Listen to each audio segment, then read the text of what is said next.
The difference between cold-blooded animals and warm-blooded animals like mammals is that we generate our own warmth. So it doesn't matter where we are, we're always radiating heat. So we can be sitting in the lounge inside, we're fine. Now cold-blooded animals don't do that. Cold-blooded animals have to get their heat externally, so they're solar powered. By lying in the sun, their body reaches operating temperature and they can run around and start eating and remain active, and then their body cools down again, then they have to go and lie in the sun to recharge. There is a part of their body that's not protected, and that's their tongue. So when you're seeing reptiles moving around, if they have a blue tongue, that tells you they spend a lot of time in the sun with their tongue out, because the blue in their tongue is called melanome, and that's what prevents it from getting sunburnt. Shingleback lizards, which are a type of skink that spend a lot of time in the sun, actually have a black tongue. It's a really dark blue, because the more time they spend in the sun, the more melanome they have to have in their tongue. Even some pythons and snakes have blue tongues to protect them. The blue-tongued lizards have a blue tongue as a sunblock.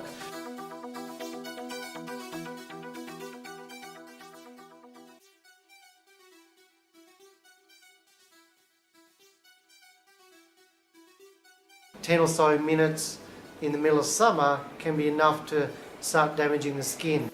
Look, protection's all about a combination of things. There's no one way of sun protection, because UV is very reflective and it also scatters around us. So we need to consider a combination of measures that will minimise that risk, which is ultimately what we're doing.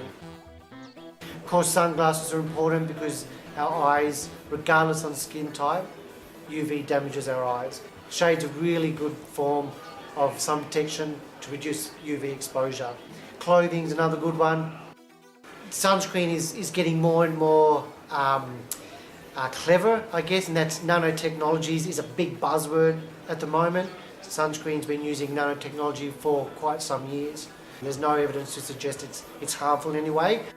So the message here is, again, to continue using a sunscreen and using it on those parts of the skin that can't be reached or protected by other forms of sun protection. The Cancer Council, in cooperation with the Bureau of Meteorology, have released a SunSmart UV index, and that measures up to World Health Organisation recommendations and standards. And what the UV alert does is it tells Canberrans when sun protection is actually recommended. So we recommend sun protection when UVs are 3 and above.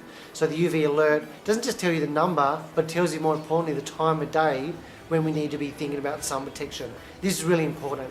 Currently in Canberra we have a lot of weather forecasts that might only tell us what the UV levels will reach tomorrow, not the time of day to be sun smart. 3, 5, 15, they're just numbers. So what's really important is that Canberrans are more aware of the time of the day when UV is 3 and above, so you can protect yourself from damaging UV radiation.